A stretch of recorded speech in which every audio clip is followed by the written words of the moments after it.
नमस्कार, मैं हूं रविकांत। स्वागत है आप सबका। आप सोचिए, इस समय इस देश का माहौल इतना संवेदनशील हो गया है। सिर्फ एक बंगाल की घटना ने पूरे देश को हिलाकर रख दिया है। एक चारों तरफ भय का वातावरण तो है ही, अनिश्चितता का माहौल है। जिस क्रूरता के साथ उस डॉक्टर बिटिया के साथ जो घृणित कार्य किया गया और उसे तड़पा तड़पा कर मारा गया, वो उसे बस याद करके ही रोंगटे खड़े हो जाते हैं। अभी 2 दिन पहले राष्ट्रपति महामहिम द्रौपदी मुर्मू जी ने आशंका के साथ साथ डर, इस शर्मनाक घटना के संदर्भ में उन्होंने एक डर व्याप्त होने की बात कही। अब समझिए, देश का प्रथम नागरिक अगर इस तरह की बात कहता है, इस तरह की व्यथा कहता है, तो समझिए इस देश का माहौल क्या होगा और कैसा चल रहा है इस देश का माहौल। इस तरह का भय और अनिश्चितता का माहौल, ये बिल्कुल अकल्पनीय है। ये 2012 वाली जो घटना थी, दिल्ली में हुई थी, उसकी याद ताज़ा हो गई। जो क्रूरता उसके साथ हुई, वही क्रूरता इसके साथ भी हुई। जांच पड़ताल चल रही है। बंगाल की तो स्थिति ये है कि बंगाल में कोई कानून व्यवस्था जैसी कोई चीज़ ही नहीं है। और सबसे हास्यास्पद ये है, राजनीति देखिए कितनी घृणित होती जा रही है विपक्ष की, खासतौर से बस मैं विपक्ष की बात कर रहा हूँ। विपक्ष यानी इंडी गठबंधन के लोग, बंगाल की ममता सरकार, माने राजनीति की जो निर्लज्जता है, उस निर्लज्जता की पराकाष्ठा देखिए। सत्ता में है और फिर भी विरोध करने सड़कों पर उतर रही हैं अपने पार्टी के लोगों के साथ। अरे भाई, आप सत्ता में हैं, शासन वहाँ का है आपका, कानून व्यवस्था आपके हाथ में है, और आप किसके खिलाफ उतर रही हैं? अगर आप बंगाल की सड़कों पर घूम रही हैं, कलकत्ता की सड़कों पर घूम रही हैं, तो आप खुद के खिलाफ घूम रही हैं। आप किसको मूर्ख बनाना चाहती हैं? जनता को, देश को, अपने प्रदेश को? किसको आप क्या बताना चाहती हैं भाई? आप मुख्यमंत्री हैं, कानून व्यवस्था आपके हाथ में है, और आपके हाथ में सब कुछ होते हुए भी आप विरोध कर रही हैं, आप सड़कों पे उतर रही हैं। किसके खिलाफ उतर रही हैं? क्या शो करना चाहती हैं आप? क्या ये इस घृणित कार्य के लिए आप ऐसा करेंगी तो क्या लोग माफ़ कर देंगे आपको? या ये लोग इस मुगालते में आ जाएंगे कि ममता बनर्जी का इसमें कोई दोष नहीं? अरे आप मुख्यमंत्री हैं, आपके हाथ में सर्वे सर्वा है। अगर वहाँ एक पत्थर भी किसी के ऊपर कोई फेंकता है तो नामाफी का होगा, क्योंकि कानून व्यवस्था आपके हाथ में है। आप कानून व्यवस्था की मालकिन हैं। वहाँ की जब शासन की डोर ही आपके हाथ में है, तो आप किसके खिलाफ, क्या अपने खिलाफ सड़कों पर उतरी हैं? अपने आप को झंडे दिखा रही हैं? अपने आप के खिलाफ आप नारेबाजी कर रही हैं? क्या शो करना चाहती हैं आप? ऐसा करके आप राजनीति को किस दिशा में लेना चाहती हैं? वहाँ की पुलिस कठपुतली बन चुकी है। कट्टरपंथियों के हौसले इस तरीके से बढ़ गए हैं कि आज स्थिति इतनी अकल्पनीय, आशंका से भरी हुई, डर और भय से भरी हुई है कि कब किसके साथ क्या हो जाए किसी को नहीं पता। और पिछले 10-12 सालों से ऐसा हो रहा है। जब भी चुनाव का माहौल होता है, चाहे वो क्षेत्रीय चुनाव हो, विधानसभा के चुनाव हो, लोकसभा के चुनाव हो, हिंसा ज़बरदस्त होती है। एकमात्र ऐसा राज्य है बंगाल जहाँ ज़बरदस्त हिंसा होती है।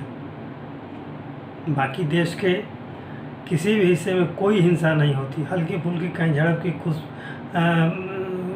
समाचार आता है, फिर वो बहुत सामान्य सी घटना है। लेकिन यहाँ तो कार्यकर्ता पेड़ों पर लटका दिए जाते हैं, बेटियों की, बहनों की इज्जत इस तरीके से लूटी जाती है जैसे कोई ठेले पर फल हो, जिसको जी चाहा उठा ले जाए। ये हाल है। और पुलिस तो पूछिए ही मत, पुलिस तो बिल्कुल कठपुतली है। और सच बात यह है कि मुख्यमंत्री ममता बनर्जी के हाथ में भी पुलिस नहीं है। ये कौन लोग चला रहे हैं, अब ये तो इस पर कैसी शंका व्यक्त की जाए, इस पर क्या कहा जाए। कौन लोग चला रहे हैं, पता नहीं कौन लोग चला रहे हैं।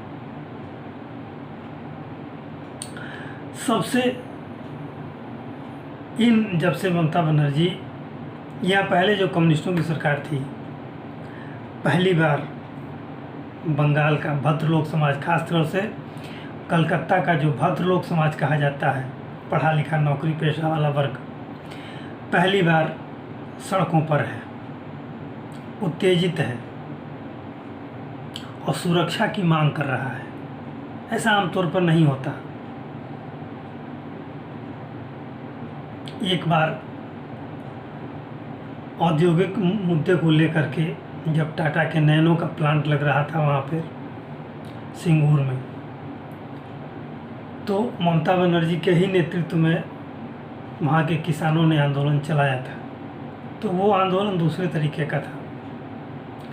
लेकिन इस बार भद्रलोक समाज काफ़ी आक्रोशित है, सशंकित है।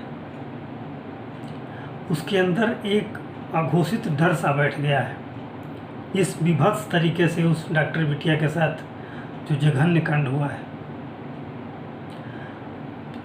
जांच चल रही है, पर्दे कैसे खुलेंगी, क्या खुलेंगी, कौन सी बातें सामने आएंगी, ये तो बाद में पता चलेगा। लेकिन इसमें कहीं न कहीं जो अब तक संकेत मिल रहे हैं, सबूत मिटाने के जो प्रयास किए गए, जांच को भ्रमित करने की कोशिश की गई, उसकी दिशा बदलने की कोशिश की गई, जिस तरह से प्रयास हुए, उस तरह से तो लगता है कि इसमें शासन के किसी खास करीबी या करीबियों या किसी एक विभाग को बचाने की कोशिश हो रही है। इसका तात्पर्य तो यही है कि इसमें शासन का कोई एक भाग है जो इस घटना में शामिल हो चाहे ना हो, लेकिन अप्रत्यक्ष रूप से ये राह उसी विभाग की तरफ जाती हो, उन्हीं लोगों की तरफ जाती हो जो शासन के बड़े करीबी हो या शासन का हिस्सा हो। आप क्या कहेंगे बताइए। जांच को भटकाना, सबूतों को मिटाना और उस बिटिया के साथ जघन्य अपराध करना,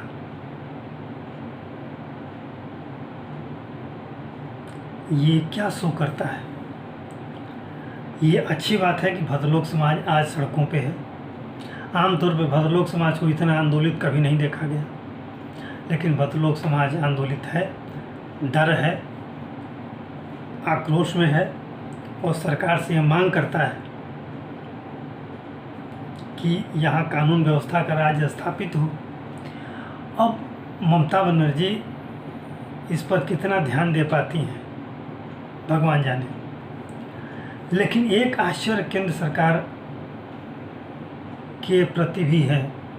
इतनी जघन्य हत्या हुई, इतना कानून व्यवस्था लगभग शून्य है वहाँ पे, पूरे बंगाल की बात है, फिर भी गृह मंत्रालय शांत है।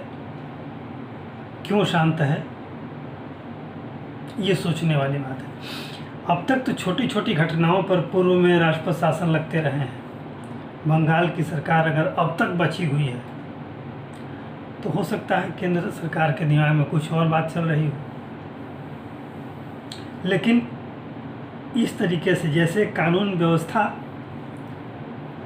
जिस गहरे खाई में गिरी हुई है, उसको देखकर तो लगता है कि इसे बहुत पहले बर्खास्त हो जाना चाहिए था इस सरकार को, लेकिन ये सरकार अभी भी जिंदा है तो आश्चर्य होता है। और एक आश्चर्य के साथ एक अच्छी बात जो मैंने अभी बताया कि भद्रलोक समाज का आंदोलित होना, बंगाल का हर समाज आक्रोशित है और आक्रोशित रहना भी चाहिए। और अब की बार लगता है कि ये लड़ाई आर या पार की है। ममता बनर्जी पिछले पाँव पे हैं, वो कुछ समझ नहीं पा रही हैं कि वो किस तरह से अपना व्यवहार व्यक्त करें, जनता से क्या कहें, अपने मातहत अधिकारियों को क्या निर्देश दें, वो कुछ समझ में नहीं आ रही है उनको। उनका दिमाग बिल्कुल किंग कर्तव्य विमूढ़ है, बिल्कुल संज्ञा शून्य है, वो कुछ नहीं समझ पा रही हैं। उनका दिमाग काम करना बंद कर चुका है, इसीलिए अपने ही खिलाफ वो सड़कों पे आ रही हैं। तो देखिए आने वाला समय और कौन कौन सा उदाहरण दिखाता है बंगाल में, ये आने वाला समय दिखाएगा। तो आज के लिए इतना ही। अगर ये वीडियो अच्छा लगा हो तो लाइक करें, शेयर करें, सब्सक्राइब करें। धन्यवाद।